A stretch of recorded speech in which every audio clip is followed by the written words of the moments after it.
Welcome to another episode of All Day Insider. I'm Roy Kent, and we're here to talk about some all day stuff. But we do have a little surprise for you. First, let's introduce the regular crew. We got Phoenix, Blaze, and Stingray. What up? Hanging out. As always, we'll be breaking down the new Playbook, talking about some games coming up, and from our Flowty team, we got MBL and JDB coming in, hanging out with us today. They're going to talk to you a little bit about what they do on that end. If you guys are interested, definitely ask some questions, interact with us a little bit. But they got some cool stuff that we want to check out, and they're going to explain it to all of us. So let's give these dudes the floor to start it out. Let's see what they got going on. What's going on, guys? How are we doing? Awesome. Well, first, thank you for having us on. Roy, I know you hopped in our latest office hours, so appreciate you taking the time to do that. You got a little taste of Flowty, but what we're going to do is we're going to run through the whole platform here, kind of what we do, what we're trying to bring to the Flow ecosystem, and then hopefully, would love some audience questions, some audience thoughts, anything from you guys, and then we can do all that together. So my first question for you is it cool if I share my screen? Yeah. Only if it's naughty. Yeah, you guys said a lot of big words in that thing I was in the other day, and I was just like, I'm just gonna wait until. That's the way I felt when I was reading your guys' mission like, statement. I don't know. It's not great. It's not great. We got to break it down into smaller bites then. Okay, cool. So before we get to the site itself, the overall kind of mission of Flowty, I guess a little bit of my personal background. I got into Top Shot in September 2020, so I was a fairly early adopter towards the end of closed beta, and it was my first experience with NFTs, my first real experience with anything blockchain related, and I had no idea what I was doing, and it was a pretty interesting next few months. There were probably 200 active users at the time, and a lot of them were early crypto OGs, crypto punks, claimers, people who have been around this space for a really long time. And I'm a finance bro who likes sports. And there I was among the crypto elite. So that was pretty cool. But that was my first entry into the Flow ecosystem, Flow world, Top Shot specifically. And spent the next few months learning about the space. And coming from the finance world, one big thing that stood out to me was that if NFTs are going to be viewed to be a normal kind of asset class, similar to cars, collectibles, art, anything like that, there's going to be these sort of transactions that we're all familiar with that emerge around NFTs, things like loans and rentals and fractionalization and trading and whatever else. The same exact kind of stuff we all do when we look at cars or houses or physical cards or whatever you're into. A lot of normal assets we all participate in. And so I looked around the NFT space, and there was a pretty big void for these kinds of things, for being able to kind of transact around your NFTs. And so I got together with a few buddies from early in the Top Shot days, and we started working on Flowty. And basically, the mission of Flowty is to build out tools that support exactly the kind of transactions that I was just talking about. And so we launched with a loan feature. And the way the loan feature works is it is done on a peer-to-peer basis. So there's two groups of people. There are people who own NFTs who want to take out a loan. And there are people who want to make a loan with the downside protection of getting an NFT. So that's a kind of a mouthful, but it's very similar to a pawn shop. So I'll try to put it in pawn shop terms, and we'll bring it back to NFT. So let's say you have a piece of art, for example, and you want to take out a loan. You can go to a pawn shop and say, I want to take out a loan, and if I don't pay you back, you get to keep the piece of art. Right. And so they don't care if you pawn shops around where I'm from do not want art. I can tell you that. Yeah. Art's probably not the best example. Maybe more along the lines of guns. Or handgun. Yeah, that's it. Yeah. Handguns, maybe TVs, who knows, maybe PS5s, things like that. But the whole deal is you go to the pawn shop and you say, I have this handgun. Will you give me a loan against the handgun? And when I repay the loan, you give me my gun back. But for now, you hold on to it. So that is similar in concept to how Flowty works. And so the way Flowty works is you own an NFT and you say, I want to borrow some money. And so hopefully you guys can see this right now. You navigate to your profile and you choose the NFT you want to use to borrow against. And so let's just say, for example, I wanted this Kelly Olynyk dunk. And so then you would click new loan and you actually come in and set the terms. So you say, I want to borrow, let's say $200, and I want to repay $210. And if I don't repay you, anonymous lender, you get the Kelly Olynyk moment here. And so the purpose of all of this is you would, if you need liquidity and you don't want to sell your NFT, this allows you to unlock access to that liquidity. And so you want to get a loan, you want to buy more NFTs, you got a flat tire on the way home from work, you got to pay rent, whatever it is. You want to buy a handgun, since that's the theme of the You have a playbook challenge happening at the time, and you need to buy more moments, and you don't want to deposit more Dapper. Yeah. JDB, bringing it full circle to the show theme. Everybody understands now. Everyone's like, "Oh, now I get it,because I need that over." That's why there's two of us here. Exactly. He does all the heavy lifting here, and I'm here to kind of like bullshit with the simple things. Yeah. So the short of it is, one side are people who own NFTs who want to take out liquidity. They want to take out a loan. The beauty of it is you don't have to go to a bank. You don't have to get approval. You don't need your social security number. We don't even know who you are. It's completely anonymous. And all you do is you put up a listing in the marketplace and you say, I want to borrow this. I want to repay this. I want to borrow money for X number of days. And then our second group of people arrives, and these are lenders. They say, I am comfortable making a loan to you of $50, let's say, and knowing either you're going to repay me $55 or I'm going to get a moment that is worth $120, let's call it, with my $50 loan. So give $50 today, 60 days passes. Either you get repaid $55, or if the borrower doesn't repay you, you get the underlying NFT. It automatically transfers to your account. And so we use smart contracts and blockchain technology to store the NFT during the loan and to automatically resolve the loan at the end. If the borrower repays, the NFT automatically goes back to their account. If the borrower doesn't repay and it reaches the end of the loan and they haven't repaid, the NFT goes straight to the lender's account. And we have no say ourselves. It's completely done by the smart contract. So, and Flowty wrote the smart contracts, correct? Like you Yes. guys wrote your own smart contracts? We did. Okay. Have you had any breaches or any trouble with them? We have not. So actually we launched before Flow was an open ecosystem. So until, I'm going to get the date wrong, probably August, every single contract that went live on the Flow blockchain was reviewed by Dapper's Cadence team. So they check it out for bugs, for exploits, for things like that. And so that worked out for you guys as like a cool little trial period to make sure everything was running correctly. Oh yeah. It was definitely a nice aspect. And there are a couple audit firms that exist in the Flow ecosystem now. And so as we add on new features and add on things that haven't been reviewed by Dapper, we're definitely going to bring on one of those audit firms to just review our contract. Okay. Yeah. But we have outside pretty robust auditors. QA processes and things like that to make sure everything's good. So can I ask, so I know that you're obviously connected with Dapper and Flow. So does the name Flowty have it has a direct correlation then to Dapper, correct? Because you guys are in partnership with Dapper?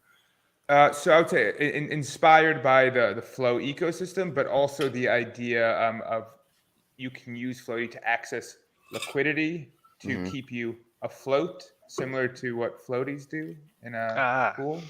Nice. Yeah.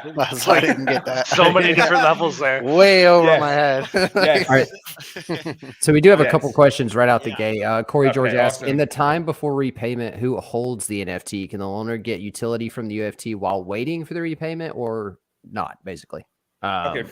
First of all, blown away by this being question number 1. This is a great question. This is normally like level 4 question. Yeah. So, You teared up George. quickly, Corey. Corey's Corey. on fire. I mean, that's like a jam-packed question.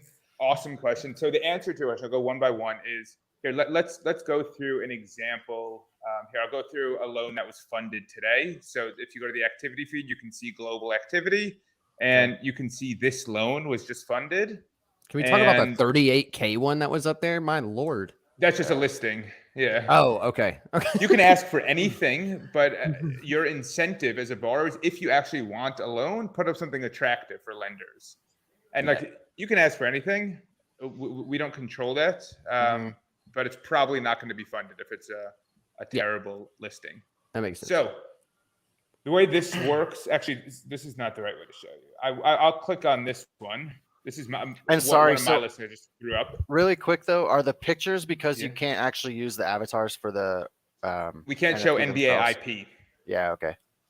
So it's just like a Rumble or anything like that where they've had to go and kind of start scrubbing a little bit of how they're going and putting the pictures up and everything like that. Basically anything outside of the actual All Day or Top Shot platform, you're not supposed to be using. Yeah, just like Evaluate lost it and all that. Yeah, okay. Yeah, because that was an update they did recently. What I think once they did like all the swapping features and everything like that. Yep. Okay. Sorry to interrupt. Okay, cool. So in the time before repayment, who holds the NFT? So I'm going to run through the whole process here and how it works. So let's say I came to this loan. It's a Sabonis dunk. And as a lender, you would put up $23.60 today. And the duration of the loan is 130 days. So the borrower has 130 days to repay you $28.10, which is a 19% return for you. And if they don't repay you, within 130 days, you get this NFT. And so what functionally happens is as soon as you click fund, $23.60 from your wallet gets transferred to the borrower. The NFT itself gets pulled from the borrower's wallet and stored in a smart contract. So in strict answer to Corey's question, the NFT is held in a smart contract and inaccessible by anyone. We can't touch it. The borrower can't touch it. The lender can't touch it. It's held in, it's effectively in escrow. No one has access to it. And the only way it can come out of that smart contract is either by the borrower repaying the full amount or by the loan expiring. And that's it. We can't, if there's some issue where the borrower says on day 129, I need 5 days. I'm about to get a bonus. I'm about to get a paycheck. Can you just extend this for me? We can't.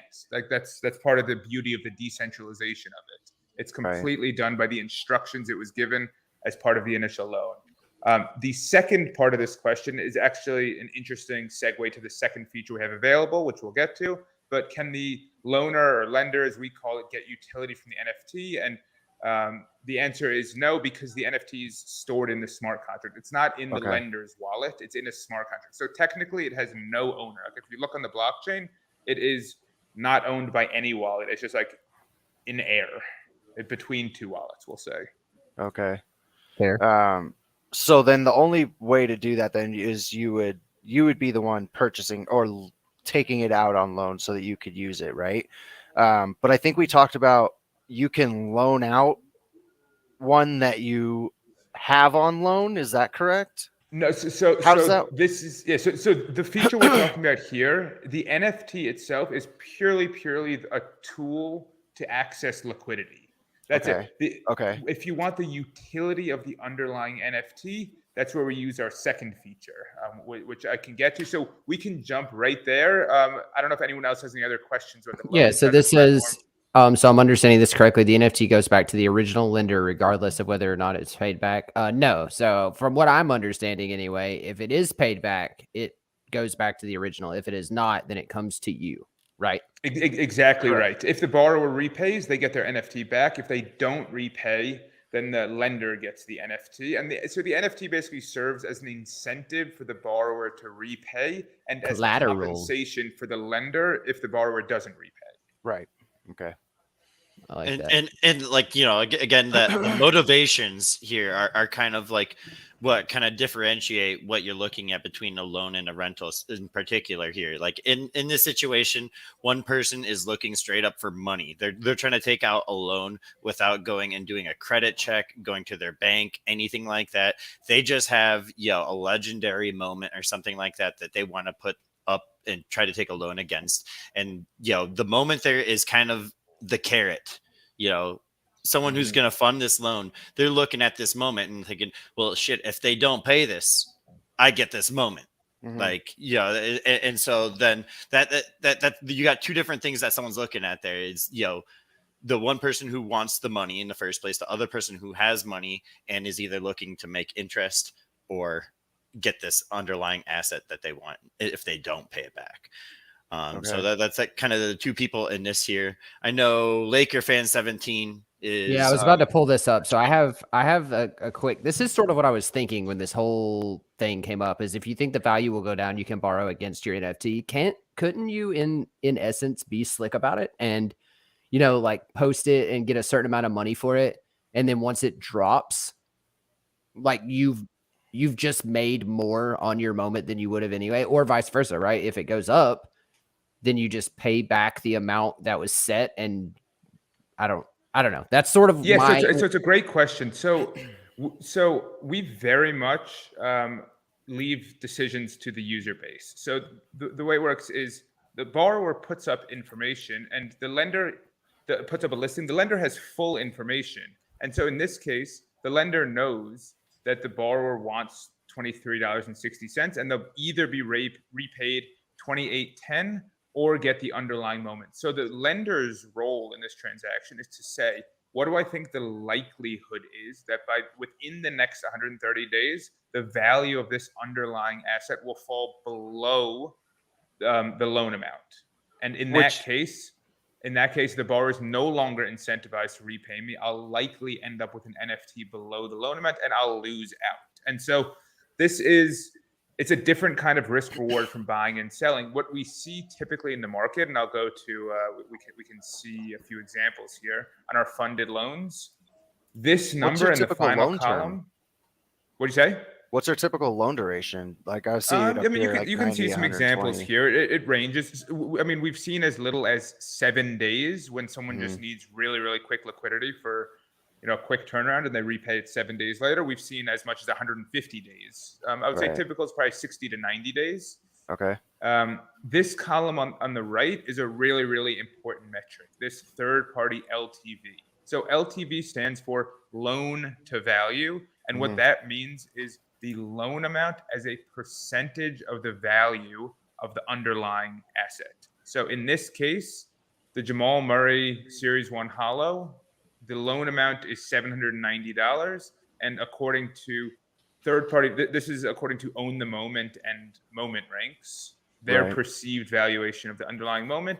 The moment itself is worth something in the neighborhood of $3,000 because 790 represents 26% of the value of the asset. Does that make sense? Everyone with me on that? Yeah, it does. Okay, so this is a really good measure of how much the moment can fall in value before you are worse off receiving the NFT back than you are. So in other words, that makes more sense. So no one's putting up the loan amount to be what the moment is worth because obviously the lender would never do that. Right. Exactly. So the lender's bet is that even if, like in this Jamal Murray case, even if the moment fell by 60% during the term of the loan, the lender is now in a situation where either they get a $1,200 moment after putting up $789, or they get a profit of, in this case, $20. So it's a win-win until the moment falls by 74% in this case. And so the lender looks at a combination of what's the cushion, what's my expected return, what's the underlying moment, what's the stability of the moment. And if it's not satisfactory, no one's going to fund it. People have to volunteer to put that money up. That actually makes, like, this point, that's part of funding loans. You want to do your homework. And then this is actually the one I meant to pull up. So as a lender, you got to be smart and pick the ones that have value to you. Like, absolutely. That's what I was thinking. There was one down there, the Damian Lillard, that's 4%. Like, who wouldn't fund that hoping that they wouldn't pay back? Or they're just going to get $10. either or, right? Right. So this was an interesting one. Either you get $9 or you get something that's worth 25 times more than your loan amount in this case. It's at 4%. And so this person's basically saying, I'm making a free bet. I get $9. I'm basically getting my money back, or I get a super underpriced moment. So obviously this person hoping that they default on it. Yeah, that's what I'm saying. They hope after 60 days they haven't paid them back, and then they get so 15K Laker or whatever fan it is asking a question. We get sometimes, are we going to run their credit? So the answer is no. The borrower, and I guess it's tied to the previous message there. We don't know how likely the borrower is to repay. So Laker fan, assuming you believe that this Jamal Murray is not going to go down by 74% as a lender, enough to get it so that it's valued at the loan amount, you don't care if a borrower repays. If a borrower does repay, you make an interest gain. If the borrower doesn't repay, you receive their moment. So you get an underlying NFT that you hope, if you've priced things correctly, is worth more than your loan amount. So you have a win-win situation. And on the other side of the equation, the borrower gets to access liquidity.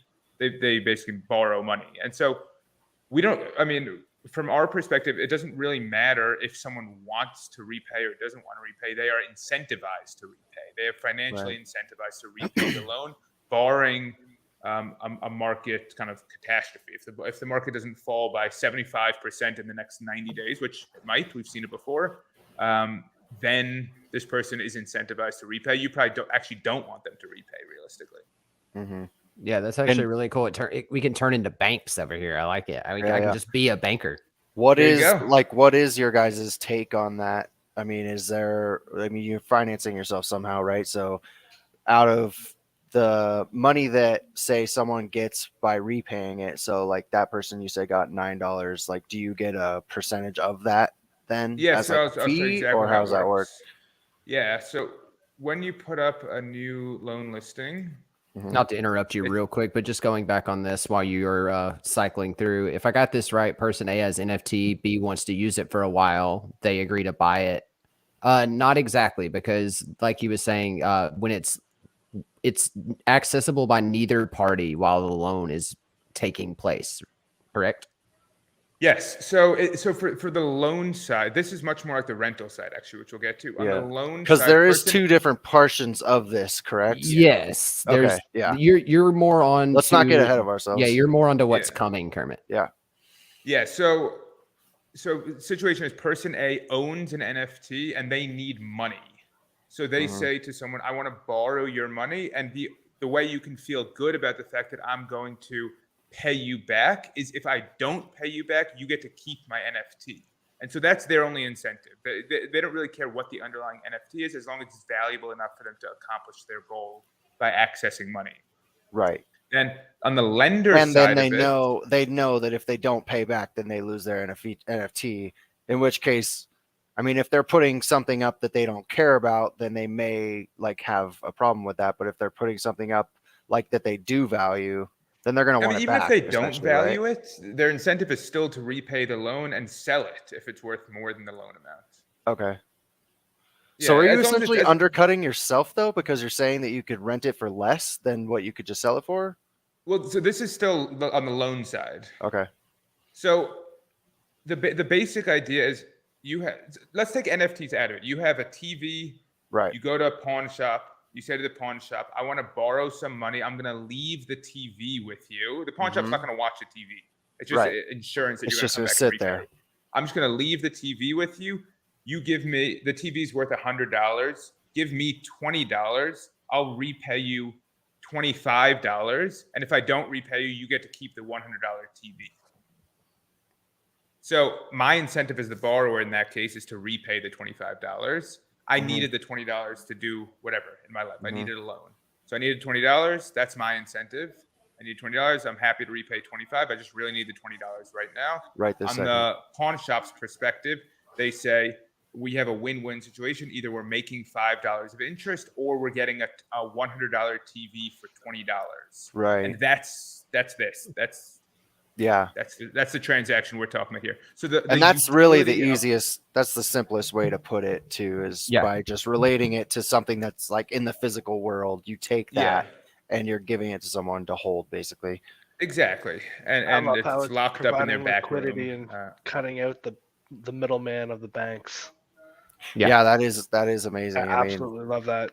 Yeah, exactly. You don't need a bank. It doesn't even matter who's on which side because the incentives are aligned. Right.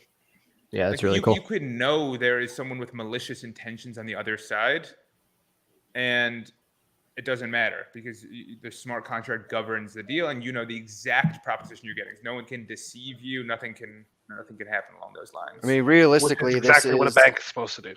Right. Well, realistically, this is, I mean, what Web3 is all about, correct? I mean, being written in a smart contract to the point that it can't actually be taken advantage of, correct? I mean, you're going to loan something out and you're going to either get it back or you're going to profit from it, essentially. Yeah. Like without having, seems like in some significantly. cases. Yeah. So It seems super smart on your guys' end that like neither party loses. And I mean, like you said, barring like some crazy catastrophe on all their NBA or Top Shot side, which we have seen, but it's somewhat predictable. Barring those catastrophes, like neither side loses. They both accomplish what they want to accomplish, and then they go about their day.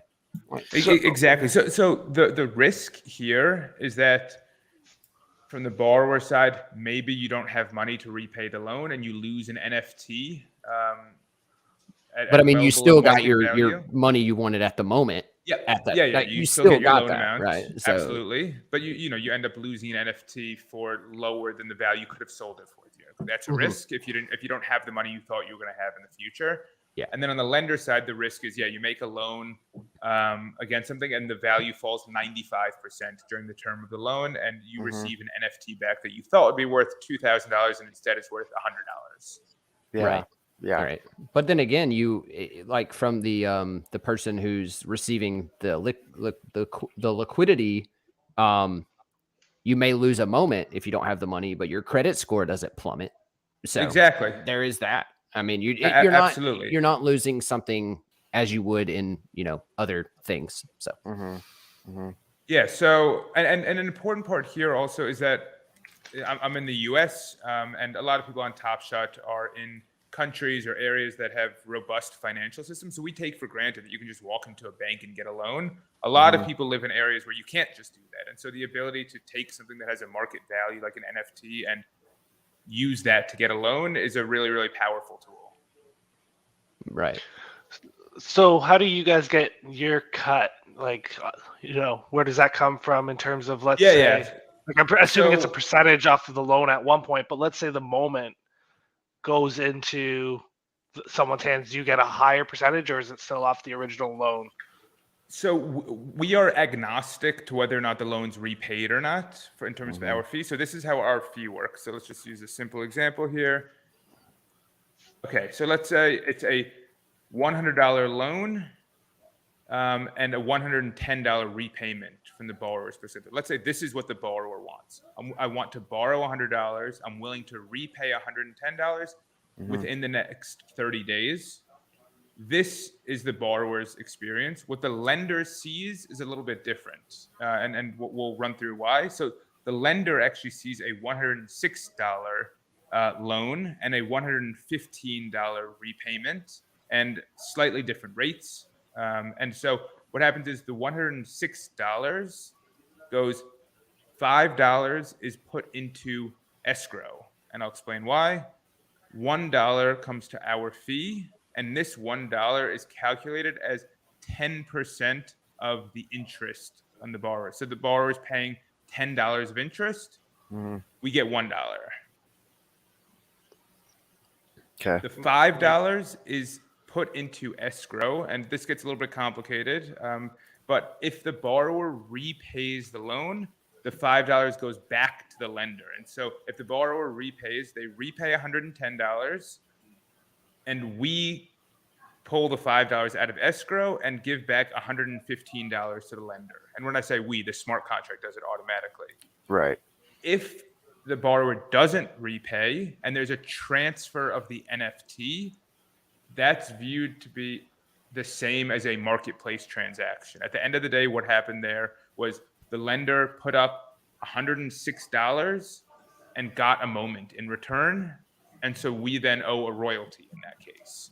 And so only in this scenario where there's a default or a non-repayment, this royalty ends up going to the royalty holder. If there's a repayment, the royalty goes back to the lender. So it's a little bit of a complicated equation, but basically this is what happens on the borrower side, this is what happens on the lender side, and this is what actually happens to the funds. Okay. So the short answer is we get 10% of the borrower's interest, but paid up front. That sounds really high, but it amounts to generally around 1% of the loan amount. Yeah. That's fair. Okay. I might have to rewatch that again. I'm a little slow on this end, but hey, you did explain it well. I might just have to run it back. No, so it's actually a really complicated formula to have to take extra money up front to escrow something that may or may not be paid. So we just tell the borrower, put up here what you want to do. You want to borrow this amount, you want to repay that amount, you want to do it for this much time. Lender, this is your experience. Borrower, so the lender's actually putting up 106 and getting 115, and the 6 is the part that's taken away. So the 100 goes to the borrower. Yes, exactly. Yeah. And then on the repayment side, the borrower repays 110, and then the 5 from the royalty caps it to make it 115. Gotcha. Exactly right. Gotcha. Mm-hmm. And so it's actually, from the user's perspective, it's not that complex because the lenders are only seeing this. They don't know what's going on behind the scenes in a good way. I think it's a lot more palatable for a user, and the borrower just looks up here and puts in what they want to do. Okay. Yeah. Okay, cool. So what are do we have any other questions? They're chatting it up. I like it. Yeah, they're kind of blowing it up in there. It's hard to follow. I'm going to assign a mic. TDB. I'm a mic also. Yeah. So Mike Schwartz, So the borrower can ask for anything they want. Actually, the borrower can ask for the full value of the NFT, but then the lender's value proposition is really, really weak because if the NFT falls by 5%, the borrower is no longer incentivized to repay. So the lender is going to look at it as how much can the NFT fall, and I can still be okay with my loan. And so the borrower can ask for anything again, but there's an incentive if you actually want a loan to ask for a smaller percentage of the value of the NFT. Yeah, there's nothing stopping you from asking for $1 million for a $2 trade ticket. It's just that who's going to do it exactly. Yeah. It's also like I understand on my end, like if I really needed $10, right? You could put up a $1,000 NFT because someone's going to give you that $10 and then you're going to pay it back. So nothing matters in that instance. It's just if you forget or for some reason don't have $15, then it's a bummer. But I like that idea. It's like you can use big time moments if you to forget, you can enable auto repayment. So as long as you have the tokens in your wallet, we'll auto repay it for you. Just don't want to get hit by a bug. So then, why do people take out? Maybe this is a stupid question, but why do people take out a loan then if they have a balance in their wallet? So because how fast is how fast is like the withdrawal process to a bank account? Yeah, it's is it instant? Well, to a bank account. I mean, you're going to have that through whatever supplier you use, whether it's like a Coinbase. Right. I'm just trying to think of a reason that someone would say $10 is probably. Is that an often occurrence? Something that low, or is it more any size? But let's say you have $30 in your wallet. You can borrow $1,000 and repay $1,030.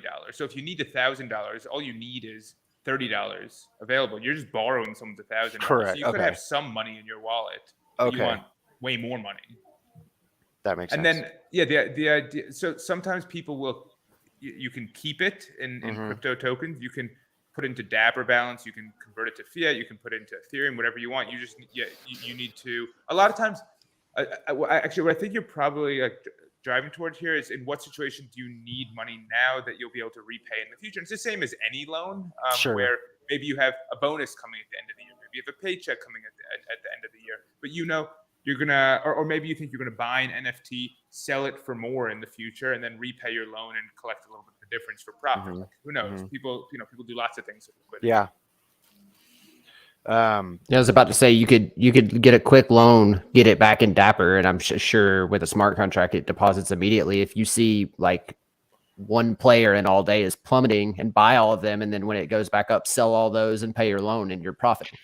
Right. And this is actually something we've looked at with some of the people that have done some of the analysis work there, as they look at some of the bottlenecks that are coming for upcoming island games and things like that, where they've mentioned like, hey, I want to take out a loan so then I can either go buy them or go rent them to then re-rent them later on at a higher price, because once they hit, but maybe instead of going and buying them on the gamble, they go and rent them out on a gamble so then they can rent them out higher after if they do hit. It adds another like wheel to it for sure, because like you said, on island games are the best example, right? You know, an island game's coming up and there's a rare that's going to be involved, and you don't have the money right then to get it. You loan to get the money, you sell during the pump, and then boom, you're up $100 or whatever it is. So that's super cool. And how many transactions are you guys doing a day? Like, what's your traffic flow and all that look like? So we launched in February. We've done about $1 million of loan volume overall, but it's been a lot slower recently. And what we've found in talking to people and just kind of viewing the platform activity is when the market's going down, which it's been doing quite a bit recently, people would prefer to sell rather than borrow. So a lot of times you're holding an NFT, and the use case here is you want to keep the NFT, but you need liquidity. If you don't care about keeping the NFT, which fewer people do in a bear market, it seems like, at least, you just go and sell your NFT instead of taking out a loan against it. And the other side of that is a lot of the people who were taking out loans before were doing so to go buy other NFTs. And it's something that not as many people are out there doing right now. So the loan activity is a little bit slow. There's still loans going on. I think today we had few loans funded. Let's see. And it is worth mentioning that loans were like the primary activity source here on Flowty, and then rentals were added in. Gosh, I think it was during the summer. Which is during the NBA and the NFL offseason, of course. This year's Flash challenges have been a dumpster fire across the board there. So it's been a little bit different in that way, but hopefully, now that we've added NFL all day about a month ago, in supporting that, once they allowed their NFTs to go into non-custodial wallets, that really allowed us to support the platform here. And so we're really trying to ramp up our activity on NFL right now. Okay. And I think that's probably a good segue into, let's lead into that rentals aspect of it. I think everybody pretty much understands the loan aspect of it. It's just the same as any loan that you would do, but for the rental part of it, that's what really interests me. Yeah, me too. I think for what we do, because a lot of us are always chasing these, playbooks, or at least until recently, you were really chasing the playbooks. I'm sure it'll get back to that. And everyone, we will be talking about the playbook you need to be chasing here in a little while. Also, real quick, rentals going to be way quicker. Jalen Hurts. Absolutely. Absolutely. So I think that, start with explaining with the explanation of how the basicness of how the rentals actually work. Sure. So rentals, just like loans, are peer-to-peer. So there are two different groups of people here also. There are people who own NFTs that have temporary utility attached to them. And for our purposes, that's generally Playbook and Top Shot challenges.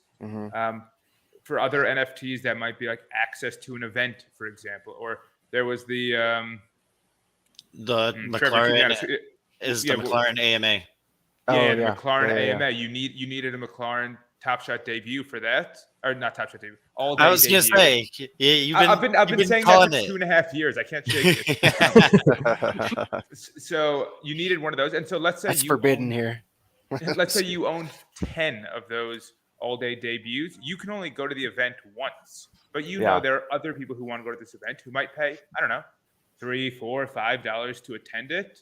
instead of going to buy the asset that they don't want to own. They just want to attend the event and they're happy to pay a fee for that. Or they just want to complete Playbook. They don't want to actually own the moment and they're happy to pay a fee for that. So running through an example here, let's say you have a stack of 10 Jalen Hurts moments and he qualifies for Playbook, or he was the NFL all-day MVP last week, and you needed his common and his rare for the challenge. Yeah, right. So let's say you have a stack of those. You have a few different options. You can sell them into a pump. You can do nothing and kind of forego financial gains, or you can rent them out. You can only use them once. And so really, if you rule out using it, and you're a big Eagles fan and you say, I don't want to sell these moments, but I feel like I have to sell them because I know they're worth $20 more than they normally are, right? Because we're in the midst of a playbook. You can instead come to Flowty and put it up for rental and say to someone else, hey, if you give me $10, you can just have my Jalen Hurts just for the weekend to do Playbook and then give it back to me. And then so that's kind of on the where does the supply come from for rentals. It's basically people who have moments that are in the Playbook that can't use it for the Playbook or don't want to use it for the Playbook and don't want to sell these assets. Okay. Then on the renter side, who's actually renting these moments? It's people who say, I know this moment is in Playbook right now. I need it. I don't want to own this moment. I really don't want to do the thing where I buy it for $100 today and pray to God that I can sell it for $85 for 60 on Monday, even though everyone else is also trying to sell it at the same time. Right. You want to go and say, I want to rent this with a fixed fee. Okay. Then those two groups of people will come and meet on Flowty and have a great time together. So here's how they have a blast while they're hanging out. I love this for Playbook. I'm just thinking about how many Legos I'm going to rent for the rest of the year. I'm already thinking, and I might be getting ahead of you, but I'm so happy because I'm thinking if a moment's 20 and it's going to pump to 40, you rent it for 20 and you make your profit anyway. And then they don't have to pay double. Yeah. So the the idea to quantify the rental fee, realistically, if you can rent something for less than the pump amount, you're probably better off renting, because the idea of the pump amount is, let's say something pumps from 100 to 150 in Playbook. You can reasonably say that after Playbook's done, you'll be able to sell it for about $100. So you've basically paid $50 to use it in Playbook. So if you can go and rent that for $32, you're probably better off doing that, unless you want to own it long term. And even if you want to own it long term, you're probably still better off because you can pay the $32 rental and then go buy the moment for $100 after the fact, and you paid $132 instead of $150. Yeah. Okay, and then so functionally how it works is if you own one of these assets, you go to your profile. What do I have? A bunch of Tom Brady's in here. You click your Tom Brady, whatever moment you want, you just select it. You click new rental, and then you choose how long you want the rental to be, and we'll explain what that means. So let's just say you want a 5-day rental. What the rental fee is, basically how much do you want to charge someone to rent this from you? And then just a quick interruption while we're on this screen. I don't see Dapper listed. Is the USDC, is that going to, how does that work exactly? That may be a terrible question. So we're not on Dapper Wallet, and so you can't actually use Dapper Balance. You have to use Flow-based crypto tokens. And we've got a nice little guide as to how to do that, which we can. This is a whole article with lots of different scenarios of what you have in terms of currency and what you want. So let's just say you have US dollars and you want some Flow tokens, do this stuff. Let's say you have Ethereum and you want Flow tokens, do this stuff. We can use Dapper Balance. If you have Dapper Balance, you need Flow tokens, do this stuff. So there's lots of different ways to do it, but we do operate on third-party wallets right now. Okay. Well, you can buy moments with Flow, right? What'd you say? You can buy moments and stuff with Flow, right? Yeah. On Gaia. You can use Flow on as a token Gaia. here. Yeah. Yeah. Okay. And I mean, I'd assume they're adding NFL to Gaia at some point too. They've teased it a few times, and you've seen a couple other activations with NFL. So I'm sure it's inevitable that you'll be able to eventually too. Because right now it's only Top Shot. Yeah, that you can buy in Flow from Gaia. From on Gaia, right? Yeah. Yep. Okay. There's so right now though you only support flow based NFTs though, correct? Like there's no there's no Ethereum NFTs or what have you. Correct. Is there a plan to venture into that, or do you guys want to keep at some point? We're pretty flow focused right now. We like the flow ecosystem. We think it's got a really bright future, and so we definitely like building on flow. Okay.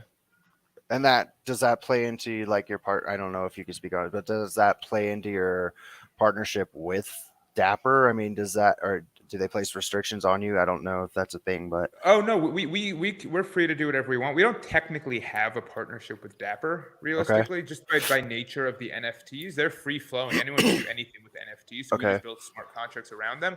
We have a close relationship with Dapper, and they were one of the investors in our fundraising round. Right. But it's not exclusive by any means. It's not a formal partnership.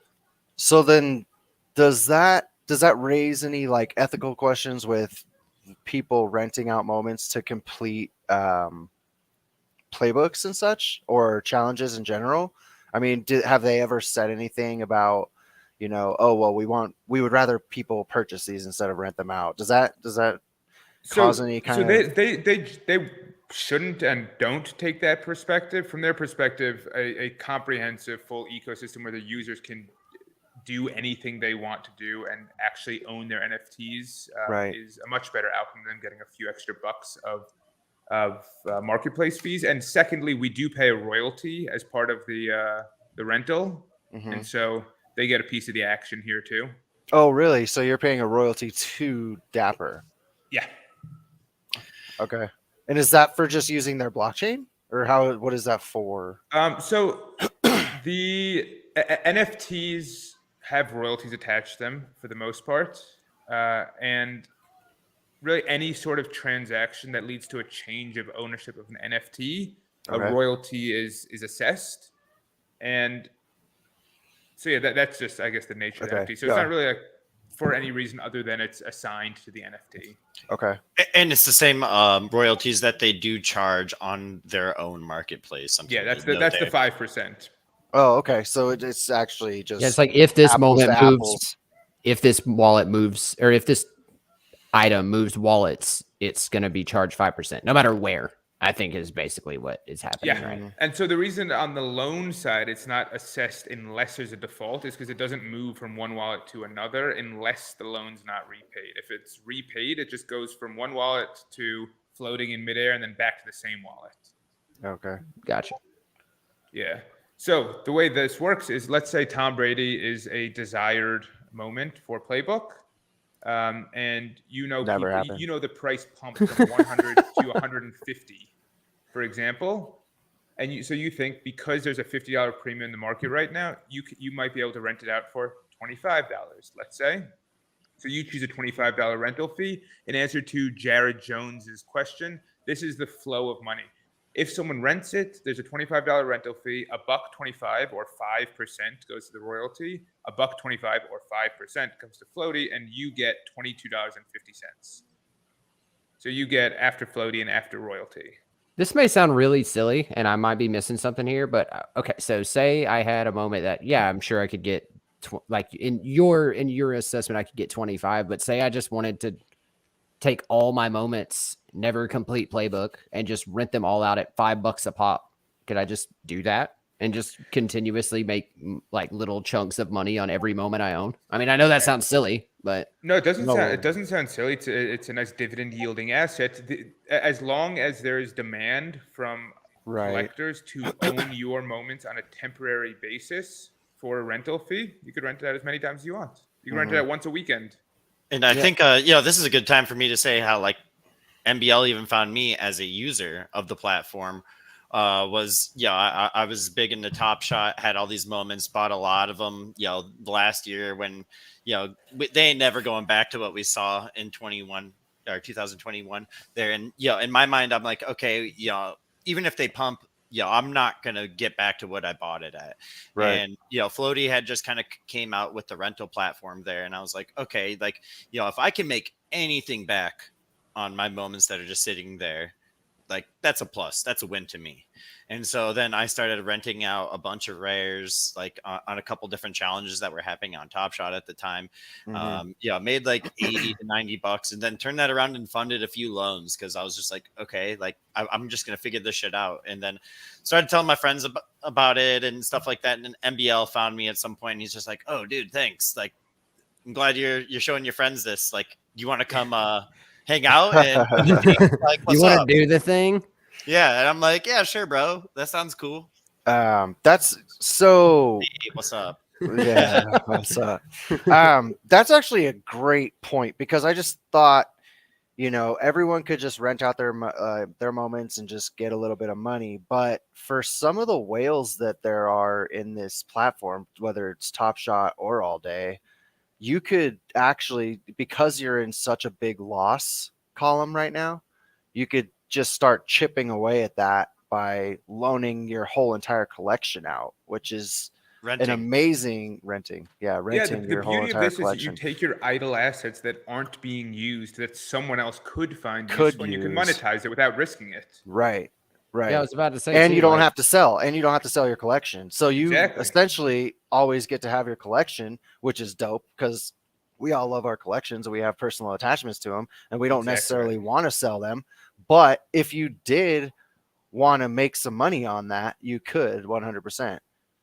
Exactly right. So that actually kind of like brings it all full circle to me, because I wasn't even thinking about that. Like you could use it as like a secondary income. You could do anything, especially if you had a big enough collection, like some of the folks that we know. We've got a few bigger owners who supply a lot of the available rentals. They kind of have almost everything that qualifies each time, and people just kind of come in and say, like, hey, I'm looking for this. They just fire up a bunch of rentals. Is there any way to do like sets? Or like multiple into one group? Multi NFT rentals yet. Okay. Hey. But it is a plan for the future. Is it hard?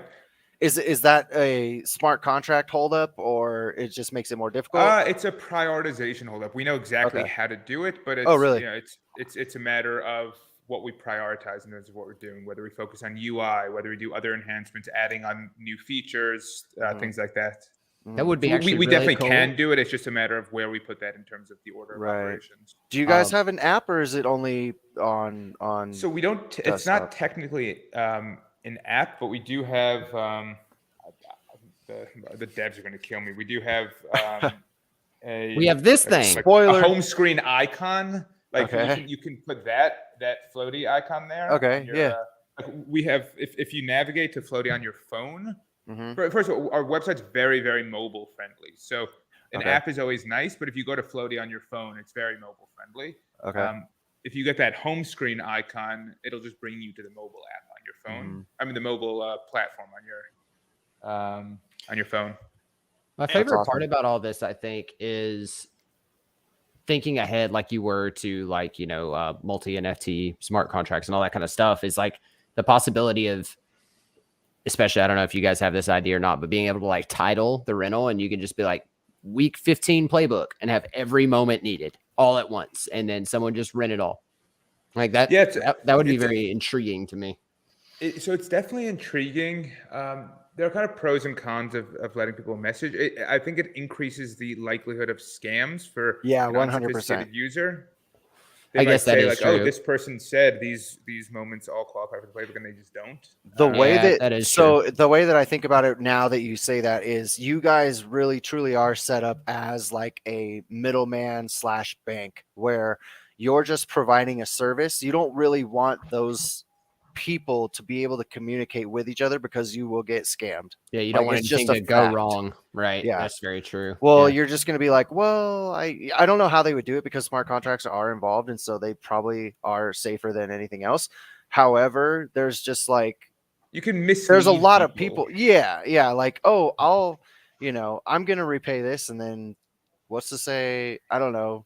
They don't use like some other second account or something like that to fund their shadiness. So I don't know. A few people are starting to ask about collateral here. Yeah, exactly. So this is the final component of rentals, which we'll talk through, and we have an alternate solution coming to this soon, but it's a necessary component of this. So by nature of NFTs and Playbook, for you to actually use the NFT as a rental, for you to get the temporary utility, it needs to come into your account. You need to actually own it and transfer it into your all-day account. So the obvious question is, how do you ensure that person's going to return it? There's no way, just by nature of blockchain and NFTs, to automatically get that thing to be pulled from someone else's wallet without their approval. So once they have it, there's no way to get it back without them choosing to return it. To send it, yeah. So what do? We build in a deposit. And so we encourage the users to make the deposit something like 20%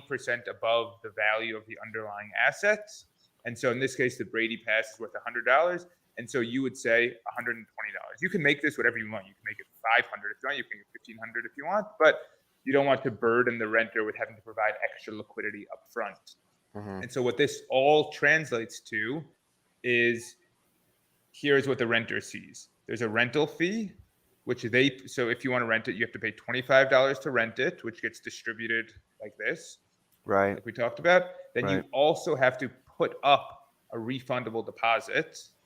And so if you want to rent it, you need to put up $145 today. And then as soon as you return this exact NFT, and it can't just be any Tom Brady Common. It has to be Tom Brady Common number 5,760. This exact NFT, you get your deposit back in its entirety. And that's written into the smart contract, so no one even has to do anything. It just automatically poof goes over there, right? Exactly right. You click return, you send back the NFT, and you get $120 back. So the rental fee is truly $25, but you need the liquidity upfront for the underlying asset that you're borrowing. So you would need what it's worth technically. You would need it as if you were buying it, but you're only paying in the end the rental fee. Correct. Exactly right. Yes. Exactly right. And so what we've seen some people do, which is kind of interesting, is they go to the loan side of the platform. They take out a 7-day loan and pay someone like $3 of interest to borrow what they need for the refundable deposit, put up the deposit, get that back, and then pay back the deposit plus a little bit of interest after a 7-day loan. There's a lot of moving parts. I love it. I love how you got to think about it. It's cool. And does that money go directly then into the balance? Like I can't with a pointer. The top of your screen, it has Ethereum flow. Yes. Does it just go right back into that account balance? Yeah.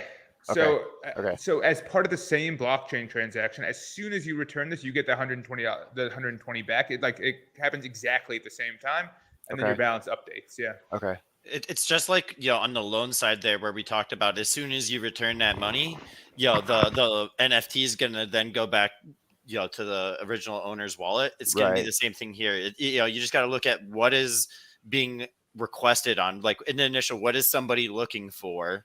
On the loan side, they're looking for money. On the rental side, they're looking for an NFT. Then what's going into the smart contract itself, on the loan side, it's the NFTs getting locked into the smart contract. On a rental, it's money getting locked into the smart contract. And then essentially, how does then the flow of that dictate it automatically going back and forth there? So then if somebody defaults, it's the same kind of situation. Right. Cool. That's a lot. Exactly right. A lot of information. Yeah, it's crazy. Because it just in the macroeconomic sphere right now that we're dealing with like FTX and such like that, and everyone's so worried about getting scammed or losing their crypto or losing their NFTs. So the beauty of it is, we as a platform, we don't custody anything ever. Like, we don't hold your tokens, we don't hold your NFTs. They're all in smart contracts. So the FTX issue, as I've been watching in like the Senate hearing, is more of an issue of fraudulent human behavior than smart contract issues. Right.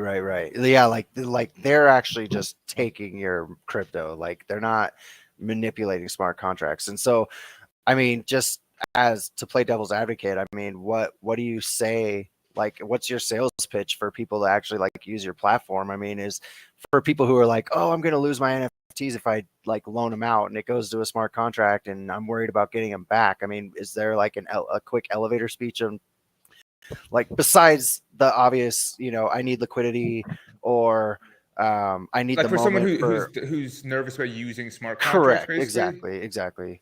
Yeah, I mean, I think what we'd say to them is our contracts have been looked at by Dapper's Cadence team. We have a very, very high-end developer team.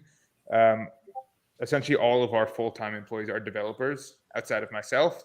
That's kind of our primary focus.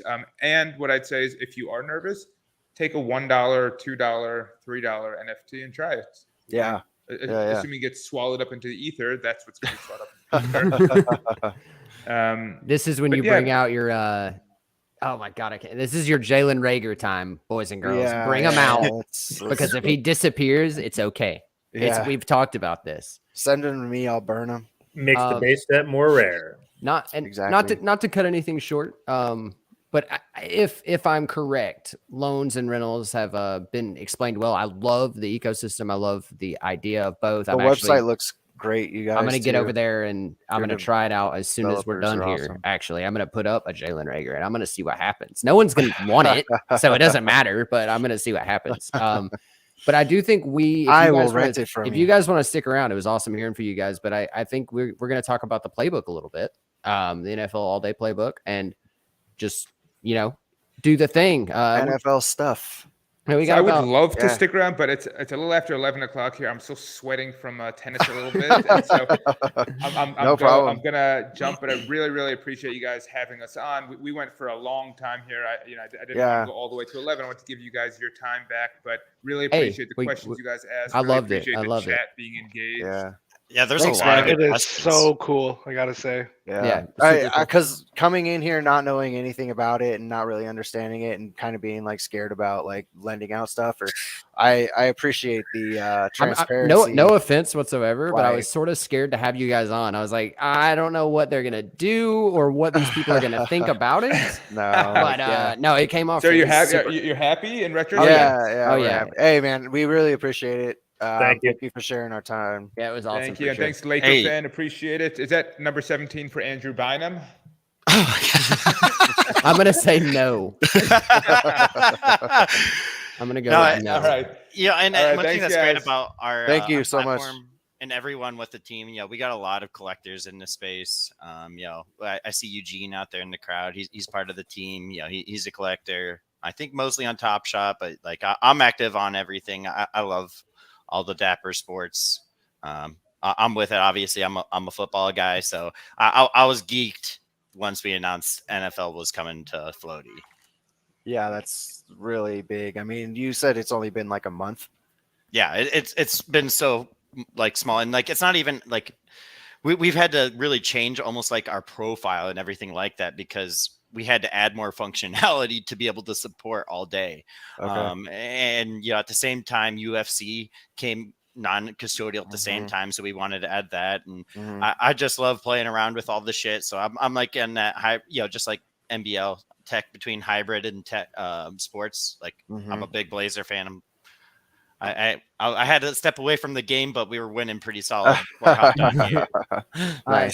So what I will do right now is there has been quite a few people throwing chats in there, and I love it. So if you've been hanging out and you've been here and you haven't thrown anything in the chat, let's go ahead and do that because it's time. It's that time. We're gonna give away a moment. It's going to come from JDB's account, though. He's going to give it away. Right, so that's how that works. As long as it's not like a Lions team debut, Ray. That's my baby. All right, so we got a couple people. Moment. If you've thrown a chat in, if you're hanging out with us, thank you so much. It's been a good one. We're gonna get some spinning going here. By the way, I still haven't given Tom his moment. I feel really bad because I keep forgetting. Dude, that's totally my bad. I will give it to you here. Right after this is done, go to evaluate and we'll do the thing. I just keep forgetting, man. It's terrible. If your name is not on here, I see Cedars just got added. If your name is not on here, you don't see it anywhere on this thing, let me know. But you got about 5 seconds. So If you ain't Huey quick, on there? Where's it Huey? don't matter. Did I not get Huey? Hughesky. No, he's right there. Okay, cool. Cool. All right, everybody. Good luck. Have fun. If you win, you're going to give it to someone else. Well, you did not. Blaze lost. Oh, My bad. A little thinner than usual. My bad. All right, Yeah. Jason Short. You was not on there. What? Yeah, you were. I promise. I typed it in right. Oh no. There it is. Right here. Blue. Oh, you almost played yourself. Right here. Dang, Blaze, you missed it by a. It was Hair. just barely. But Hair. yeah, Jason, get with whoever wants to give you moments. It's my and turn. we'll- Hit me up. All right, cool. And we'll get there. But yeah, I got you, Tom. I just keep forgetting it's terrible. But that's not gonna happen again. Man. So Let's talk about everything all day Discord. we're gonna I said we're gonna rush a little bit, but we gotta talk about this playbook. We gotta talk about some football games. We gotta talk about some stuff. I mean, I was doing some stuff before and everyone was like, no, wait till the podcast so you can tell everyone. And I'm okay, we'll start with me. Because I specialize in the rookie. I start in the rookie playbook. That's my specialty. We'll get someone else in on the all pro one because I don't do that. And the rookie playbook this week, I don't know if you guys noticed, there's a lot of rares involved. I was actually surprised. They're amping up the difficulty a little bit, it seems like. You're gonna have to get in there. You need 65 yards. You do have a lot more ways to get them, it seems, this week, which I'm a fan of, but yeah, we're having to scrounge around because I saw one that said something about every player. Hold on, there's a couple difficult ones. There's like one with every player who scores a touchdown on the winning team has to be a rare. I'm out. No way that's happening.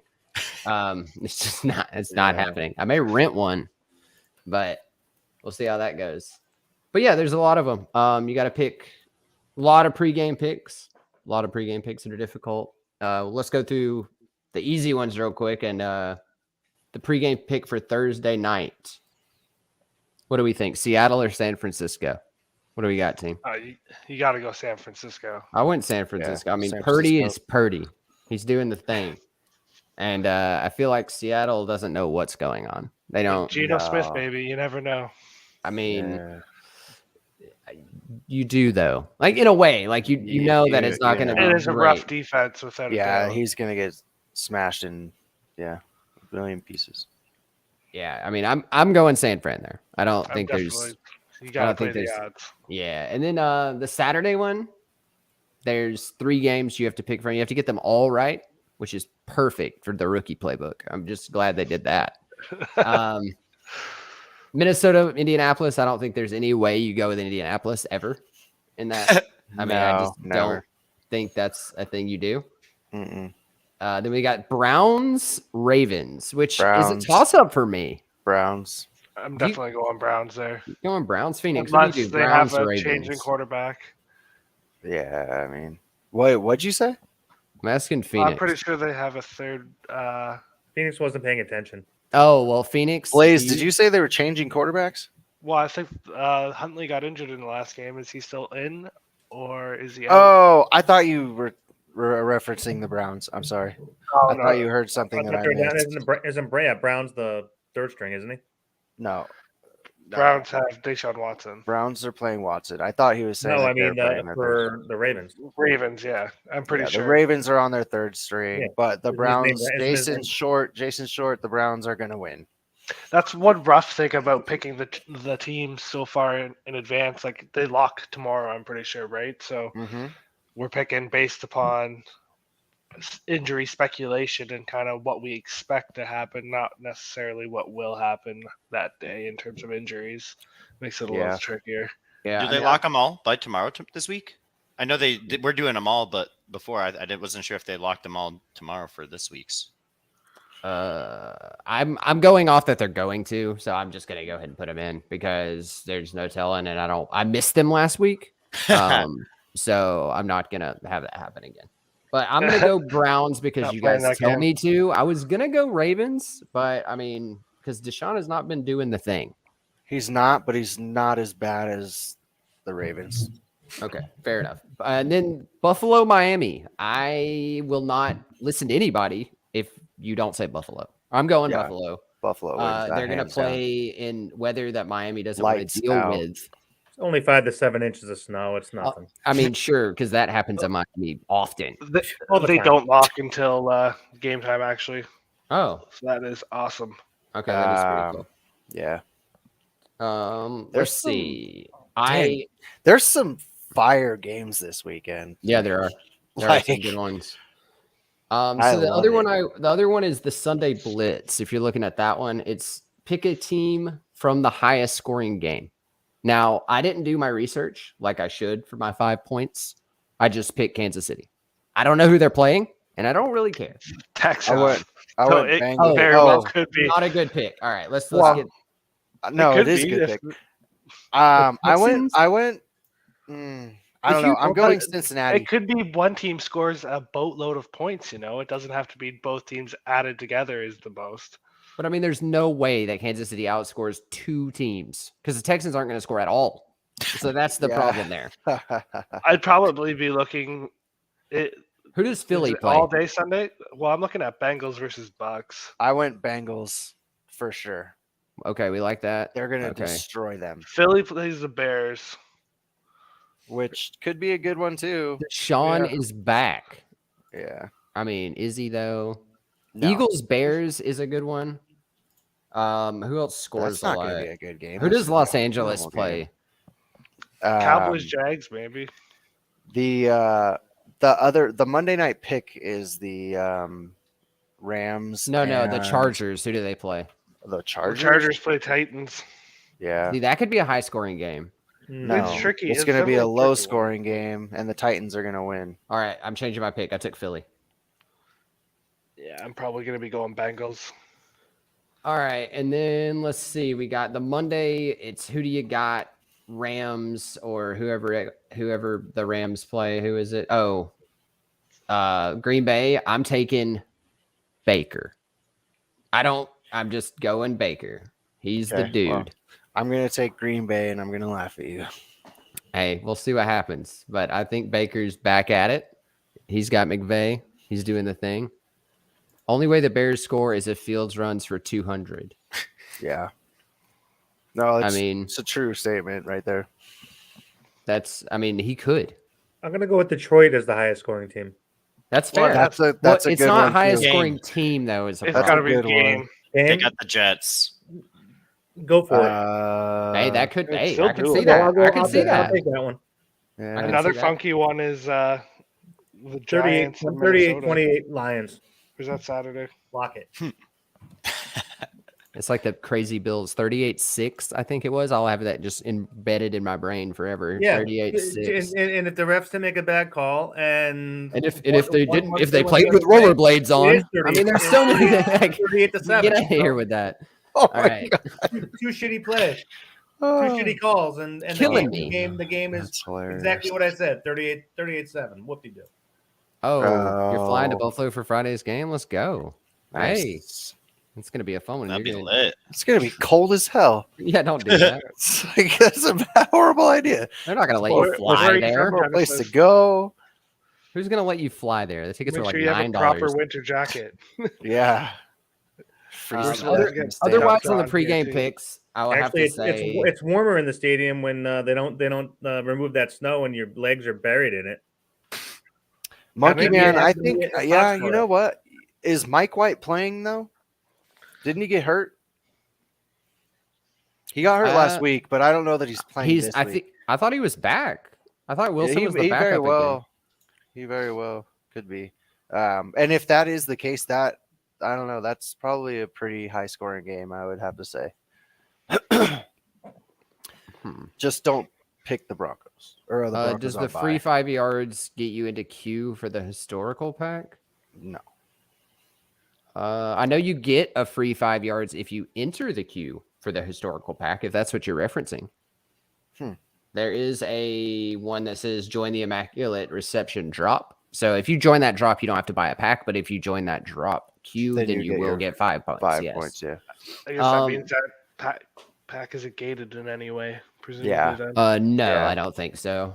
There's also like some it. other pregame picks. You're going to go with an offensive player over 300, 100, or 100, the typical. It's a toss-up. Pick whoever you want. I actually took Derrick Henry. That's just my pick there. I mean, whatever. Again, it's a toss-up, so I just picked a dude that does things sometimes. It's fine. And I actually took Demario Davis for my defense for tackles. Really? I did. Mainly because I was defensive players. Mainly because I was scrolling through my thing and I went like this and just picked a guy and it ended up being that. So yeah, that's what I went. A Foy for defense, lock it in. Yeah, I can see that. I'm loving Bobby Wagner. I did Bobby too. Did you really? Yep. Oh no, that defense is going to be on the field so much. Wait, why don't we just all pick Sauce? Because cornerbacks don't get tackles. No, but he gets picks and he only needs one. That's true. Who is it?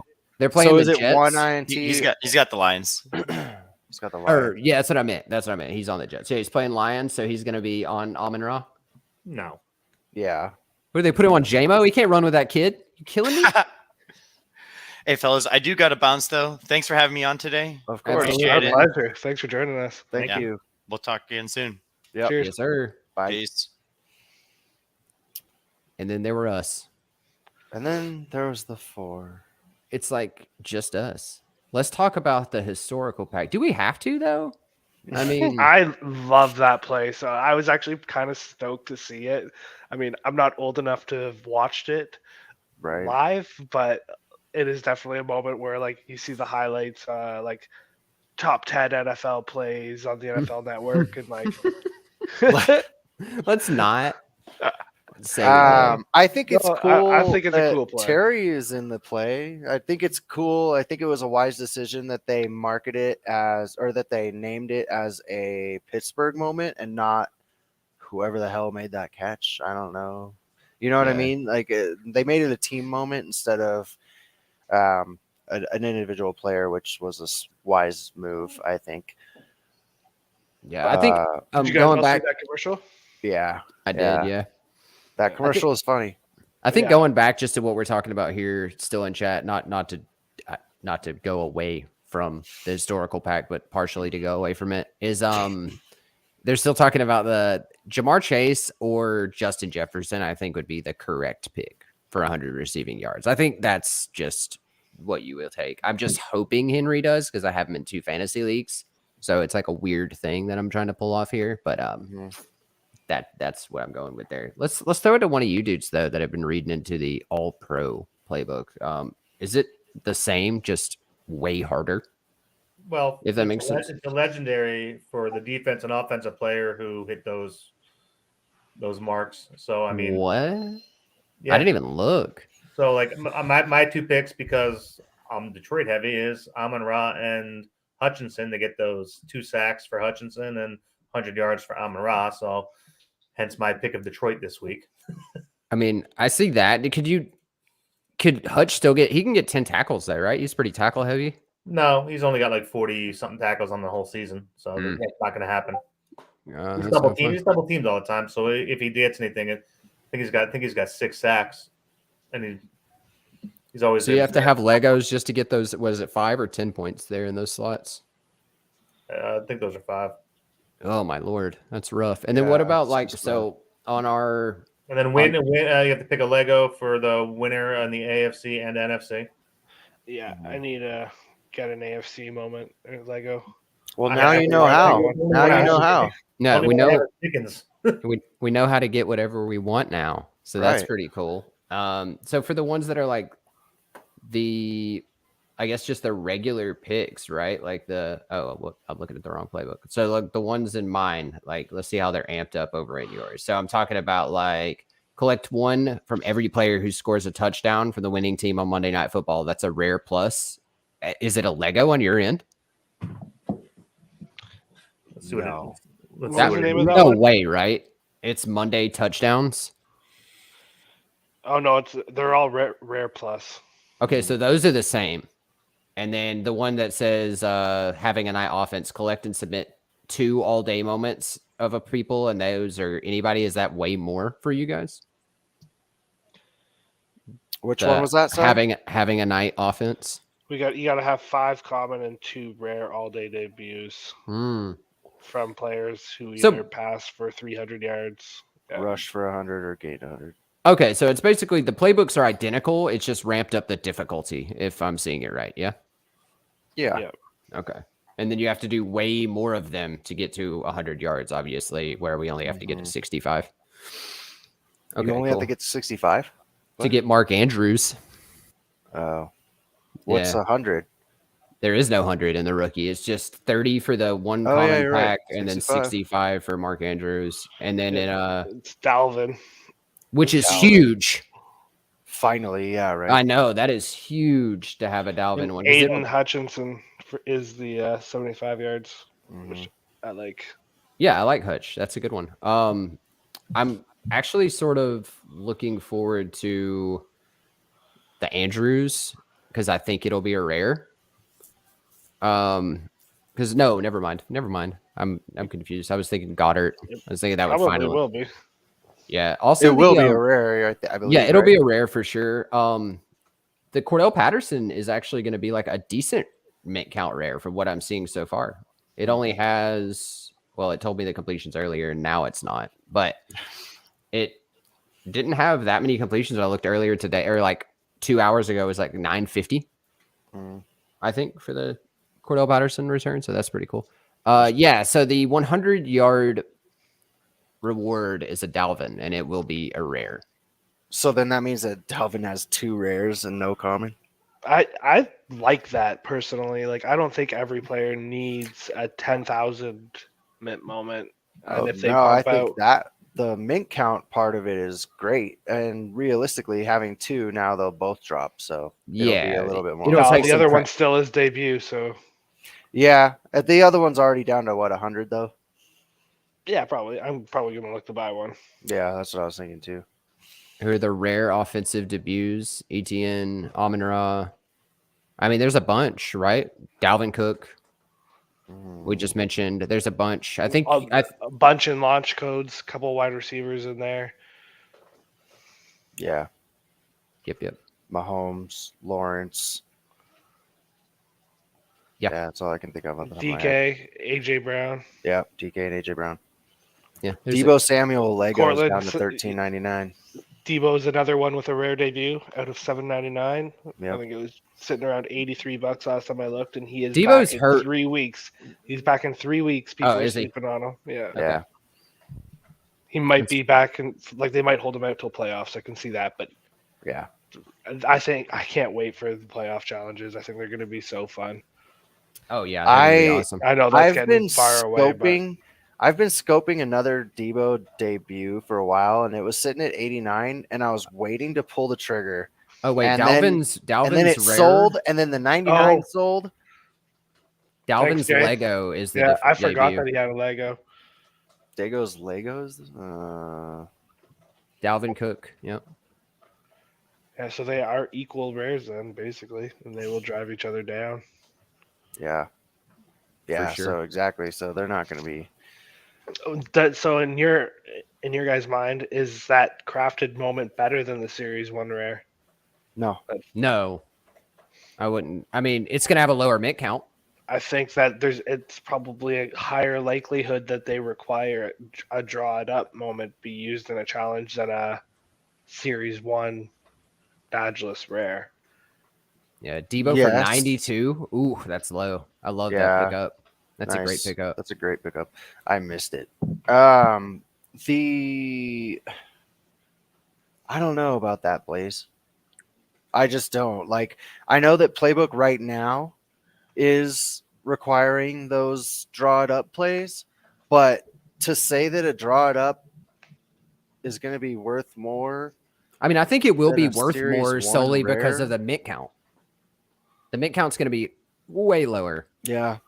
I mean, I can see it also being near the same price, but I think just in terms of mint count and because of the possibility of it being used, it will stay a little bit higher. Not a ton. I don't think it'll be like a ton. Which is okay, I guess, because then I'll just take that opportunity to buy it cheaper for like my locked in set, right? Like, yeah, for sure. Well, I just noticed that a couple people are checking out, so I just wanted to throw out there that everybody who came on tonight will have a chance at pack. So if you're not part of the EAD Discord, check out the link in our YouTube bio and make sure you join there. Yeah, there's a post in there about the giveaway. It's going to be 2 packs given away to 2 lucky people, and just joining tonight, saying a little bit in chat gave you an extra entry. So just make sure to go join. Like Phoenix said, it's down in the link, and you'll see all about it in there. I don't know exactly when the giveaway is, but you can definitely read into that a little bit. Diamond's also here, so he could probably just tell you. But both things. But also, thanks for joining. And have a good night, my guy. The where did that comment go? Sorry. This is a great comment from Eagles fan. So I mean, he is right. If you look at that Burrow series 1 compared to the craft is way more. Yeah.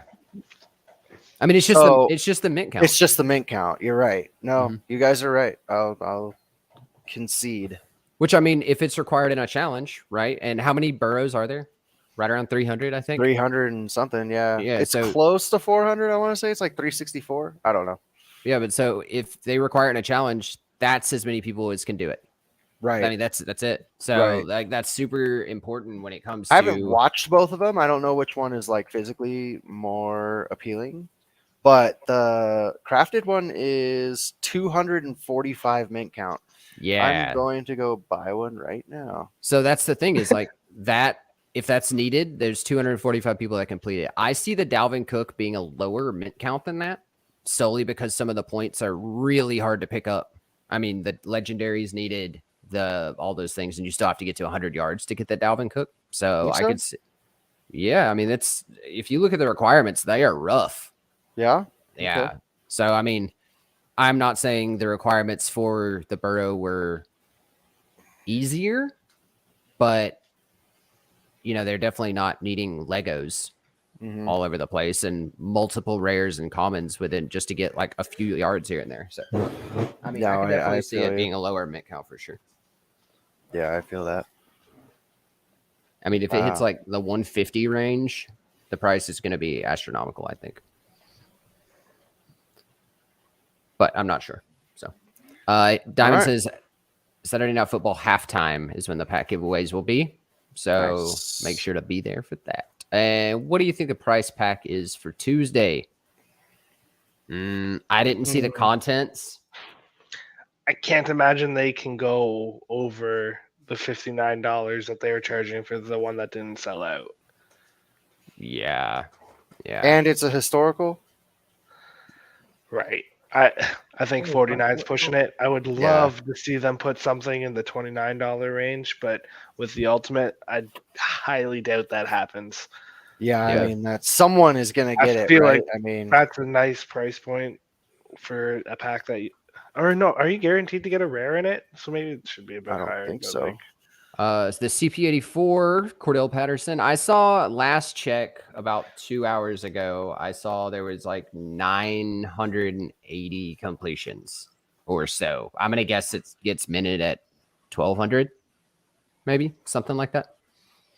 And I would be fine with that. I mean, what did I burn this week? I don't even remember now. Clyde Edwards-Helaire. That's what I burnt. Nice. As my rare to pick that one up. So. I mean, the AJ Green's already up to 30, so it's already higher than the rare I burnt from last week. I mean, it's not a lot, but hey, it's a little bit of profit. I just see the Cordell being even higher than that and definitely higher than Clyde. So fine with that. Anybody else got anything we want to talk about before we wrap her up here tonight? I know they talked for about an hour on Flowty, but I was actually really enjoying everything they were talking about. I think it'll be useful, especially if we're talking about challenges and all. I mean, that's literally what it's used for. So I could see that being a good thing. Big shout out to those guys because they came on and just schooled us with their knowledge. Yeah, they were like, we at first, I mean, I was honest with them. I was skeptical of it. I was like, man, this sounds like they're getting a big cut. It sounds like it's got to be a scam in some sort, and it was 100% not that. I mean, after No, looking at it, the way they explain that is really good. Just how everything is wrapped up in those smart contracts, and so it's pretty bulletproof. I mean, that thing is. Yep, I liked it. Yeah, it's pretty interesting. It's super interesting stuff that's like goes way over my head. So it's always nice to have people like that who can come on and explain it in like a technical and intellectual way. As opposed to us just being like, well, if you want to make some money, go and like put your moments on there and people can pay you for them. And then you get money and then they don't. You get money and then like your thing goes back. Yeah. So it's and like it's protected. Way over my head. Yeah. And it's protected. Oh, by the way. Yeah. Let's hear Sting talk about Herbert for 30 minutes. No, let's not. Oh, no, let's not.